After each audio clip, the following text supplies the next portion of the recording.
I'm Katie Dunn Tenpas, a visiting fellow in governance studies at the Brookings Institution and the director of the Katzman Initiative on improving interbranch relations and government. And this is Democracy in Question, a podcast where we examine current events through the lens of America's political foundations, thinking about how recent events fit into the broader stream of democracy that runs throughout our history. You can find episodes of this podcast at brookings.edu/democracy in question, all one word. Today we're diving into the question, why does the president get the credit and the blame for the economy? According to the U.S. Constitution, Congress holds the most specific economic powers. It controls taxing, spending, and regulating commerce. While the president can influence policy directions and consumer confidence, he, theoretically, needs Congress to enact legislation that can influence economic activity. Think tax cut legislation, the budget plan, or even laws like the infrastructure bill passed during the Biden administration. The Federal Reserve, though not mentioned in the Constitution, also plays a major role in the economy by independently managing monetary policy through setting interest rates. Private markets, global events, and consumer behavior are also important factors in the state of our economy. Now, just a few months into Trump's second term, we've already seen major moves, especially around trade and tariffs. His new policies have shaken global markets, intensified tensions with China, and raised big questions about who's really calling the economic shots and what that means for American wallets and for democracy. To help make sense of all of this, I'm thrilled to be joined by Wendy Edelberg, a macroeconomist and senior fellow in the Economic Studies program at Brookings. In her work, Wendy dives deep into everything from household spending and saving to fiscal policy and financial system risks. She's the perfect person to help us untangle what's happening now and what it means moving forward. Wendy, welcome, and thank you for joining me. I am so glad to be here. I'm worried you've given me too difficult of a task, however. Untangling is going to be hard. Yeah, we'll get there. We'll get there. I'm sure that listeners will know a lot more by the end of this program. So let's start off with the basic question of this episode, which is, why does the president get the credit and the blame for the economy? Well, let's first rewind back before Trump became president for the second time. And I would say in a typical presidential term, the president might get credit or blame, first of all, because he has taken credit. And it's always been a he so far. He's taken credit. And then it seems fair that if you're going to take the credit, we're also going to blame you. But it's absurd to think that the economy starts and stops with presidential terms. It's, in fact, even absurd to think that the economy starts and stops with congressional terms, even as you described it as you were opening us up, that Congress is really the actor that can pass consequential legislation that really does sometimes have big economic effects. But it's still more complicated than thinking this economic effect can be pinned to January 2013 or January 2009. There was an economy before those dates and an economy after those dates. And the economy is like a river. It keeps flowing regardless of who the occupant of the White House is. And there's so many factors affecting it, right? Yeah, except let's now fast forward to now. And this is a different can of worms. I really would lay the blame for many of the gyrations that we're seeing now at Trump's feet. Trump has been the source of power behind the lurching in tariff policy that has just enormous economic effects. I think he has also been the driving force behind immigration policy, which is having some economic effect now, but will have more of, I think, of an economic effect going forward. And he also unleashed Elon Musk and Doge on the federal government, which I also think will have an economic effect. And those really are things that I can very specifically say came from President Trump, and I think will have very clear economic effects that begin this year in 2025 and will be very clearly changing the trajectory of where our economy is going for the next few years and maybe beyond. So in this particular instance, it is clear why presidents get the credit and the blame, because they initiate policies that have a profound immediate effect on the economy. Yeah, it's hard for me to put Trump in a broader category. If I were a better economic historian, I'd be able to say, oh, he's actually a lot like McKinley. But I don't know if he's a lot like McKinley or a lot like Nixon. He is certainly not like recent presidents. So it's hard for me to say they. It feels like we are in a really unique time for the incredibly consequential actions that the president is taking with regards to the economy. Right. And just as a casual observer who's not an economist, maybe I'm a little more than a casual observer because I'm a political scientist, but when he came out very strongly in favor of tariffs across the board and at very enormous high rates, I thought to myself, if tariffs had been an answer to trade deficits, wouldn't a president have done that a long time ago? Across the board tariffs are terrible policy. It's basically impossible to come up with a rigorous justification for a 10% across-the-board tariff. And there was a huge amount of research that came out before Trump became president warning against putting in place these sorts of tariffs. However, what I'm about to say is super important for what I think has been the consequences of the tariff policy that Trump has unleashed. What he has really created is tariff policy uncertainty.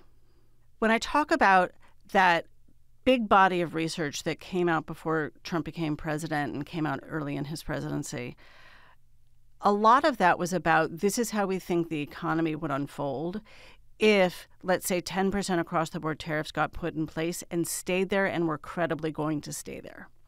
And what that research suggested is there's a certain incidence of tariffs, which is to say sometimes those tariffs are effectively at the end of the day going to be paid by consumers. Some of them are going to be paid by businesses. Some of them are going to be paid by the foreign exporters. We thought hard about what that incidence was, what that meant for inflation, what that meant for the economy. And those effects were negative overall for the economy, meant higher inflation. We could write all of that stuff down. But all of that is being swamped by the negative economic effects that we are now seeing from uncertainty. So I don't want people to think that as bad as 10% across-the-board tariffs are, the negative economic effects that we've seen, since the end of March from Trump's tariff policies, this is only partly because of the tariff policies. This is, I actually think, more because President Trump can't seem to make up his mind of what he wants tariff policy to be. And that is creating, true chaos in financial markets, for firms, and ultimately it will create chaos for households. And just to bring it down to sort of a micro level, let's say you're an American exporter. What are you thinking right now, and how has this month been for you? Oh, my goodness. I can't even imagine. So what you're thinking is, if you're an American exporter, let's assume that you're exporting a good. That probably means you're making that good in the United States. Stands to reason. Some part of the inputs that you need to make that good are imported. That's a part of the effect of tariffs that a lot of people don't think about, that even somebody who's exporting is actually affected by tariffs on imports. So if you're an exporter, you are first and foremost right now probably thinking, how much have my costs gone up because of tariffs on imports? Or how much might my costs go up in the future if new tariffs are put in place? And then you're thinking, are other countries that I'm exporting to going to put retaliatory tariffs on me?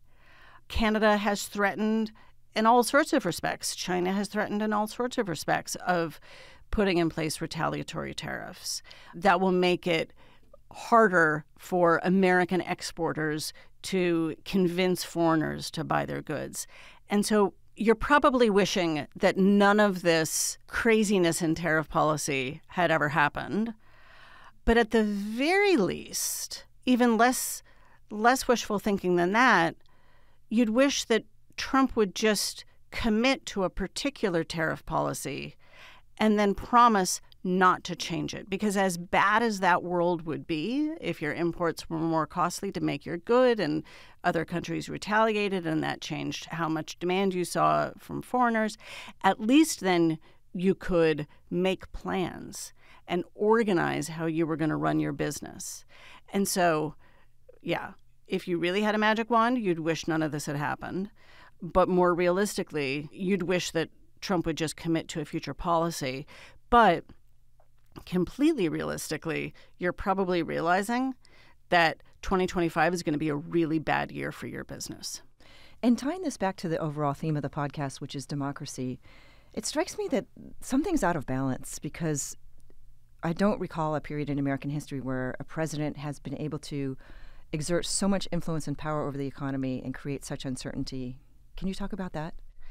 Yeah, so I'm a little outside my lane here because I am consuming the research on how he's been able to do this that other people in other fields, political scientists, are writing.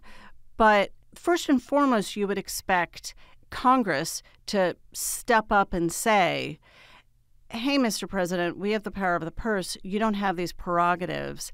And we're going to pass legislation to stop you. So take, as just a very concrete example, some of the actions taken by DOGE.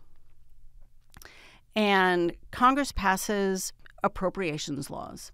Congress says, we want the U.S. Treasury to send a certain amount of money to USAID to fund the following programs.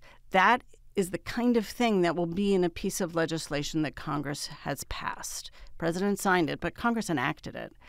And President Trump, through DOGE, is basically saying, I don't care that you passed that appropriation bill and enacted that into law. We're not going to send that money to USAID. And indeed, I'm going to put somebody in place to run USAID who's not even going to ask for that money. Right. So it's impoundment. Yes, it's impoundment.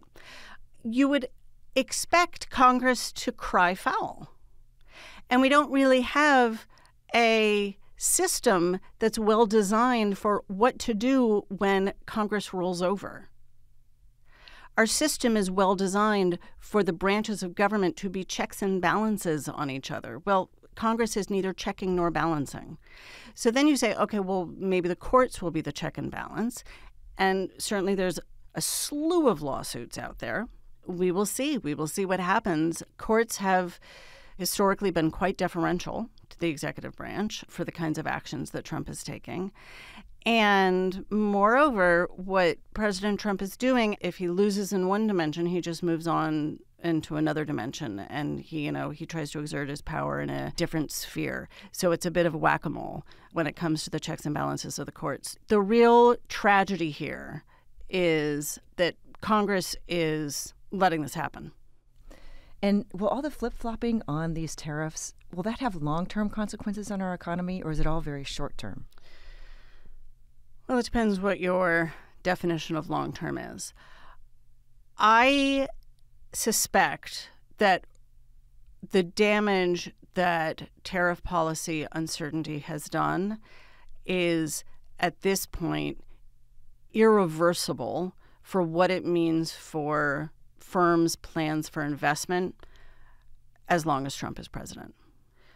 If you were a firm trying to figure out whether or not you wanted to expand your business, hire more people, and put on an extra shift at the factory, and you were trying to figure out what the economy was going to look like over the next year, you are probably deciding to take a pause right now until you get certainty. If you can pause, you probably are pausing. And that will be the story until Trump gives certainty.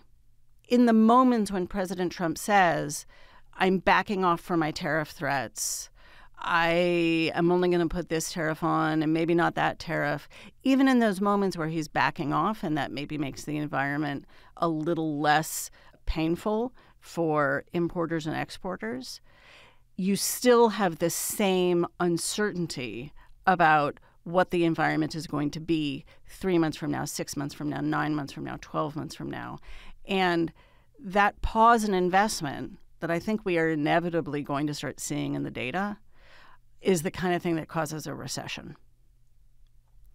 I said it. I used the R word, recession. I am now terribly worried about a recession, and a recession caused by investment cratering. It also seems like in this early stage, too, that just the hesitation on behalf of these firms has ripple effects in terms of the labor market and other aspects. Could you talk about that? How it's not just these firms per se, the economic impact is everywhere? Yeah, so, you have a small grocery store in a town that has been expanding over the last few years, and you had put in place plans to do a major renovation of your grocery store and expand and hire 10 more people, and it was all in place. And now you're terribly worried. You're terribly worried about food costs. You're terribly worried about whether or not the massive reductions in immigration mean less demand for your stuff. You're worried about whether or not the price of the refrigerator that you were going to put in, replacing your old refrigerator in the back of the grocery store is now going to be more expensive because of import tariffs. For all of those reasons, you might say, you know what, let's pause. And what that means is that those 10 workers who you plan to hire are now not going to get hired. And now, what about the company that was going to sell you your new refrigerator? Well, that company, now it has less demand for its stuff that it was going to sell. So maybe it lays somebody off. And this is how recessions start. It starts to pick up its own negative momentum because those people who now no longer see demand for their skills as workers don't spend as much money as they were going to. And there's probably a lot of belt tightening that's happening. There's a lot. I want to be clear. I think the belt tightening is a little down the road. And in fact, I think that there's a chance that we will continue to see strength in consumer spending for a couple of months as consumers quite reasonably and rationally try to get ahead of any tariffs that might get put in place. And I think it's going to take a little while for the labor market to soften. And for a time, the labor market will stay strong. And so incomes will stay strong. And so I think we may see a couple of months of relatively strong consumer spending, even as investment, as I fear, craters. But then ultimately, yes, this will hit families' pocketbooks, and they will have to pull back on their spending just to make ends meet.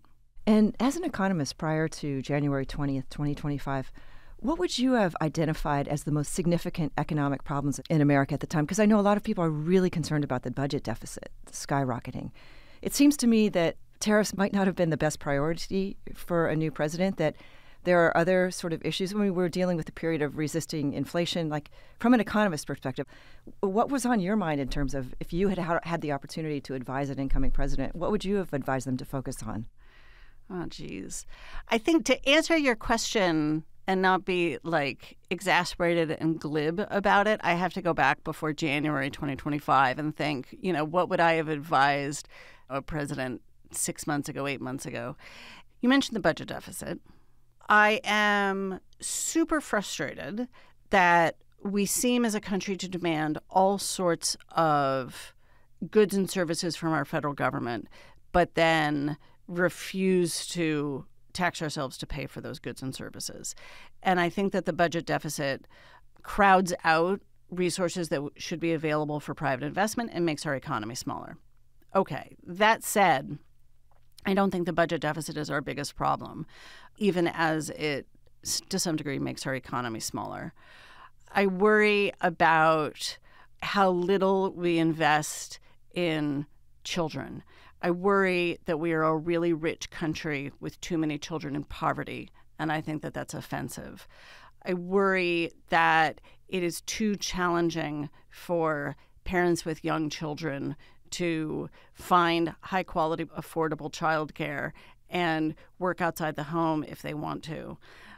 I worry that our immigration policy is the height of absurdity, and I would want to bring a lot of rationality to that process.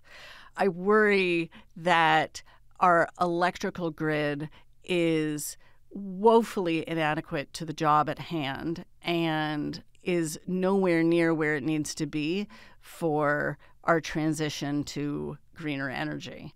And that's a difficult problem. It's going to take significant coordination. I mean, I can go on and on and on for the things that if we had policymakers in the House, in the Senate, in the presidency that were really thinking about the long-term health of the country and had, the wherewithal to make hard decisions to make our world better.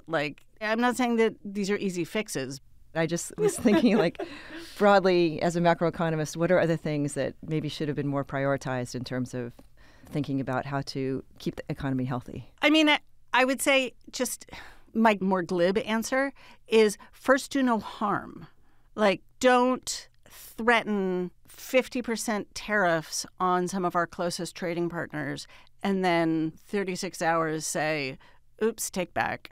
It's painfully bad economic policy. We talked about how Congress needs to play its part, the courts need to play its part, but I'm also thinking about public opinion, and I'm wondering if public opinion actually is what influenced him, particularly from wealthier donors, influenced him to push the pause button.